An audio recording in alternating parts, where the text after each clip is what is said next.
Custo de vida, emprego e desemprego, cesta básica, tarifas públicas, salário mínimo.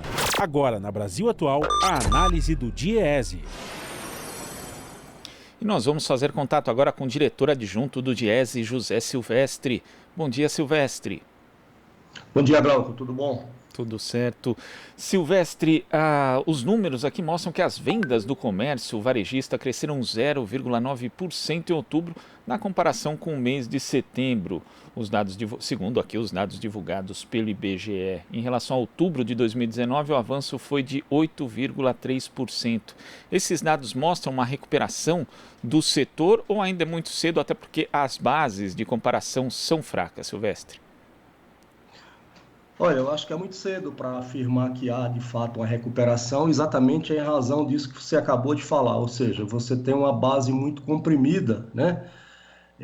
De toda forma, como se trata do mês de outubro, né, e esse período do ano, sobretudo a partir de novembro, deve ter uma melhora na performance dessas vendas, em razão, sobretudo, da entrada do 13º, né? Então, eu imagino que o dado de novembro e dezembro deve trazer uma melhora nas vendas do varejo, né? Mas é isso. E você teve também, Glauco, não dá para desconsiderar o efeito advindo do auxílio emergencial, né?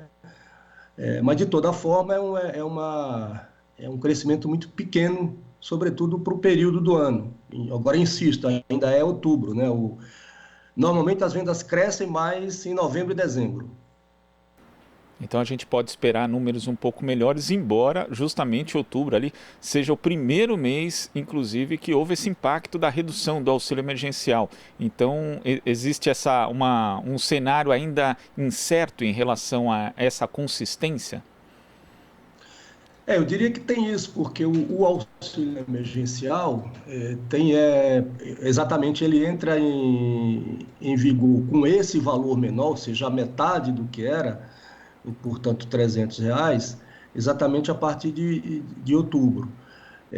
Mas os dados eu diria que são poucos consistentes no sentido de a gente poder afirmar, né, que vai ter uma recuperação. Mas, de toda forma, eu acho que está um pouco, o comportamento das vendas do comércio está em linha com o que a gente tem observado no comportamento da indústria. Quer dizer, tem tido uma melhora do ponto de vista dos indicadores da economia, mas é algo muito aquém, digamos, do necessário para fazer frente aí às necessidades, sobretudo em relação ao emprego, né? E considerar sempre isso, quer dizer, é uma base muito comprimida em todos os indicadores que você pega de emprego, de vendas, enfim. De toda forma, vamos aguardar aí esses 2 meses de novembro e dezembro para ver o que vai acontecer com o comportamento das vendas. Agora, Silvestre, quando a gente pega ali, esmiuça os dados, vê que não é um crescimento bastante desigual, porque segmentos de móveis eletrodomésticos, por exemplo, cresceram 19% acima do nível de fevereiro, artigos de uso pessoal e doméstico 3,3%, farmacêuticos, cosméticos, perfumaria 9,6%, mas tem atividades que apresentaram queda, né? Livros, jornais, revistas e papelarias, inclusive uma redução significativa de 33,7%, combustíveis e lubrificantes 4,7%, tecidos, vestuários e calçados 4,6%. Então é um crescimento ainda bastante desigual. Nem todos os setores do comércio estão se recuperando ainda. Sim, porque como você tem uma crise profunda, né? De certa forma é esperado que cresça naqueles setores, digamos assim, mais essenciais, né? Então você citou aí, por exemplo, a parte de alimentação, né? De bebidas e outros. Então, digamos, de certa forma, é esperado que tenha esse comportamento melhor no sentido de apresentar crescimento. Mas é isso mesmo, você tem um crescimento muito desigual, né? E isso reflete também a situação de renda das pessoas, né? Então, tende a crescer mesmo exatamente aqueles segmentos, digamos assim, que são essenciais, né?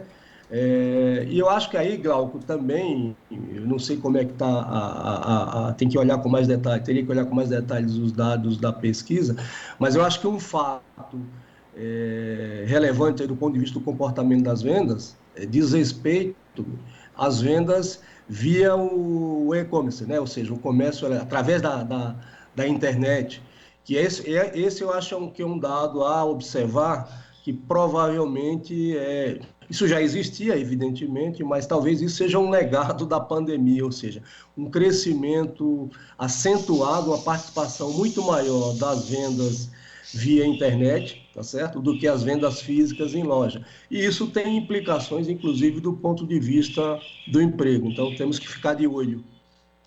Em relação justamente a essa questão do e-commerce e do emprego, nós sabemos que o comércio aí, ele é responsável por boa parte da geração dos postos de trabalho, mas mesmo com essa retomada, segundo dados do próprio IBGE, não houve aí uma recuperação no nível do emprego do que existia antes da pandemia.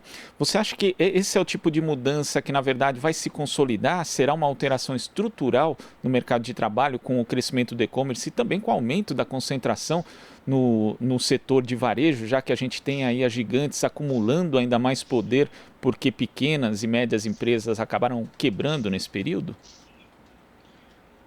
Com certeza, o crescimento do e-commerce tem rebatimentos sérios na questão do emprego. E a gente já tem visto isso, né?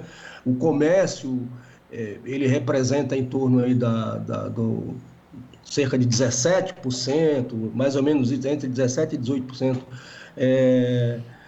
do emprego no Brasil, né?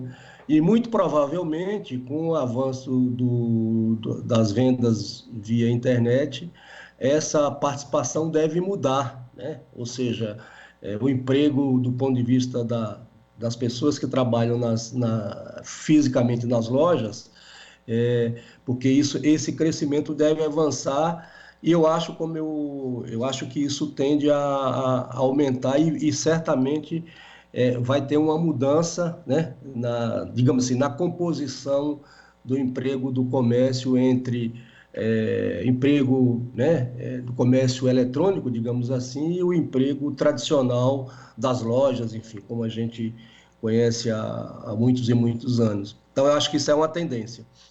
Sendo que o Brasil já tinha um nível de desemprego elevado mesmo antes da pandemia. Agora isso vai se tornar uma questão central, tem que ser discutidas em novas políticas de geração, de criação de emprego, Silvestre?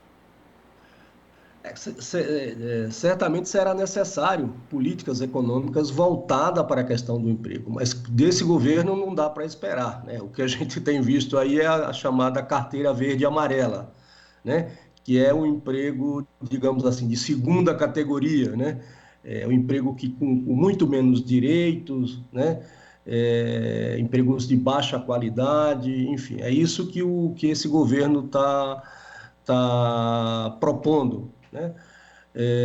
E nós podemos esperar um aumento do desemprego, né? Que já vem ocorrendo e, sobretudo, para o ano que vem, né?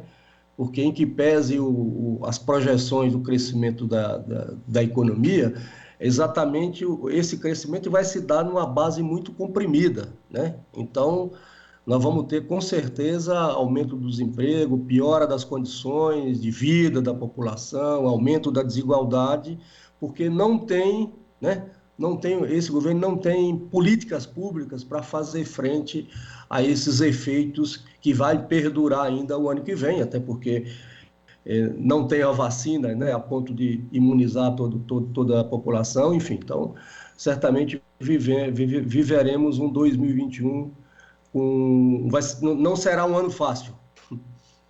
Pelo que tudo indica, infelizmente não vai ser.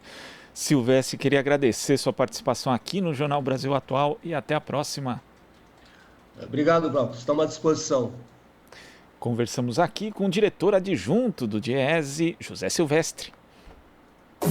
Você está ouvindo Jornal Brasil Atual. As notícias que os outros não dão.